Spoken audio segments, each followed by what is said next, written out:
हर खबर पर होगी आपकी पकड़। डाउनलोड कीजिए एबीपी लाइव ऐप।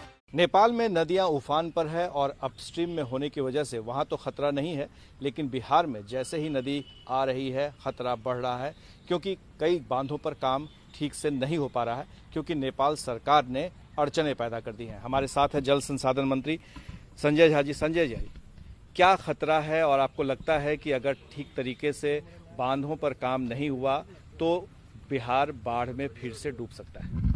बिल्कुल, ये गंडक बराज है जो हमारा वाल्मीकि नगर में है।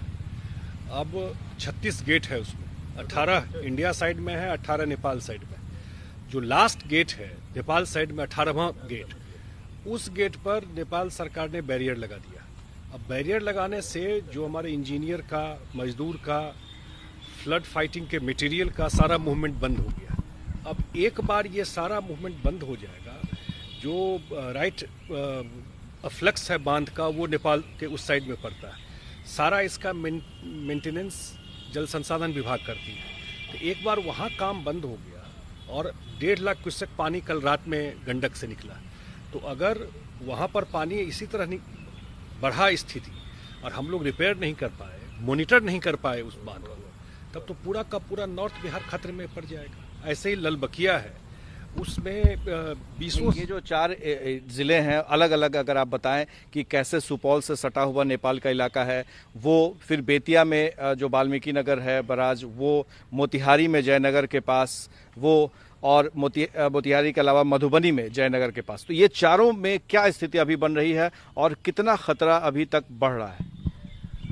पहला तो मैंने बताया आपको वाल्मीकि नगर की स्थिति के बारे में, वहाँ पर क्या है, और अगर वहाँ पर इमीडिएटली काम नहीं शुरू होता है, उसको हम लोग नहीं मॉनिटर करते हैं, तो स्थिति थोड़ी गंभीर हो जाएगी। इसी तरह ललबकिया जो मोतिहारी में है, वहाँ पर ऑलरेडी 20 साल से बांध बंधा हुआ है, कोई नया नहीं है। तो लास्ट पॉइंट जो 500 मीटर है, वहाँ पर वो रिपेयर का काम नहीं करने दे रहे, कि वो कह रहे हैं कि हमारे साइड में। जो डीएम हैं मोतिहारी के, वो बात भी किए, बोलते हैं कि नो मैंस लैंड है, वहाँ पर काम नहीं हम लोग कर पाए हैं। हालांकि इंडिया साइड में हम लोगों ने सारा काम कर लिया है, फ्लड फाइटिंग का सारा मटेरियल भी रख लिया है। ऐसे ही मधुबनी में जयनगर है। अब जयनगर के अपस्ट्रीम में कमला का वो है, वहाँ भी सेम स्थिति है, 500 मीटर में काम नहीं करने दे रहे। और कुछ जगह कोसी में ऐसा खतरा नहीं है, वहाँ मिनिमम है, लेकिन इन 3 जगहों पर ये प्रॉब्लम दिखाई पड़ रहा है। अब समस्या ये है कि नेपाल के साथ कभी ये समस्या नहीं रही कि फ्लड फाइटिंग के काम को रोका गया हो या फ्लड फाइटिंग के मटेरियल को ले जाने में कभी समस्या की गई हो। ये पहली बार दिखाई पड़ रहा है।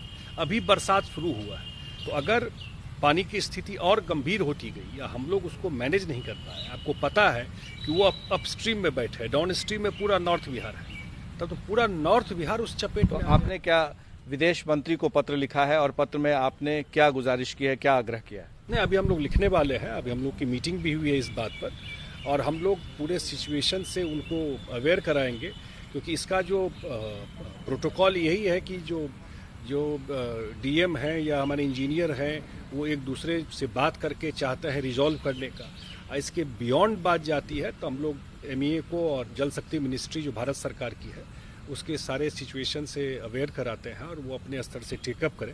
वो हम लोग एमईए से संपर्क कर रहे हैं। ये बताइए कि जो खतरा है वो नेपाल इलाके में आपके मेंटेनेंस नहीं करने की वजह से हो रहा है? एब्सोल्युटली, उसी वजह से हो रहा है।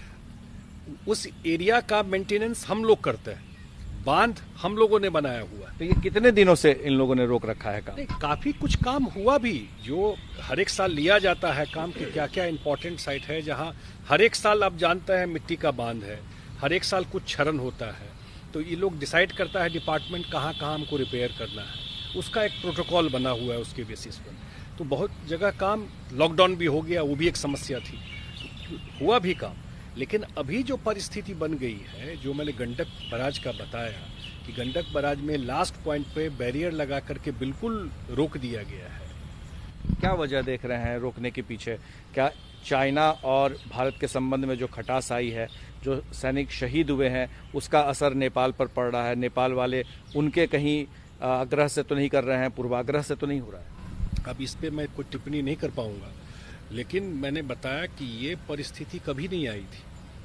आज तक ऐसी स्थिति नहीं आई कि उस साइड में फ्लड फाइटिंग के काम को रोक दिया गया या बांध को देखने की स्थिति को रोक दिया गया। ये पहली बार ये स्थिति उत्पन्न हो रही है। बात भी किया जा रहा है भाई बांध पे मूवमेंट में क्या प्रॉब्लम है, लॉकडाउन वाली स्थिति भी, लेकिन इवन देन फ्लड का टाइम तो यही है ना, यही तो टाइम है जब आप फ्लड फाइटिंग का काम करते हैं, जहां आपको लगता है कि कुछ दिक्कत हो रही है, इमीडिएटली उसको रिपेयर करता है, उस बांध पे आपका मूवमेंट रहता है, आपको एक्सेस रहता है सारी चीज़ को देखने का, उसको रोक देना वो एक खतरे की बात तो निश्चित रूप से है। खतरा है, लेकिन ये सवाल उठ रहा है कि कहीं ऐसा तो नहीं कि चीन के प्रभाव में आकर नेपाल ऐसा कर रहा है। ये आशंकाएं जताई जा रही हैं क्योंकि अब से पहले ऐसी कोई परिस्थिति नहीं बनी थी कि बांध पर रिपेयरिंग के काम को, मरम्मत के काम को रोका जाए या यूं लॉकडाउन की आड़ में इस तरह से परेशान किया जाए। ये भी है, सवाल ये उठता है कि बाढ़ की स्थिति अगर बन जाती है तो इसकी जिम्मेदारी किसके ऊपर होगी। हमारे सहयोगी शायद के साथ प्रकाश कुमार, एबीपी न्यूज पटना। ये है एबीपी न्यूज, आपको रखे आगे।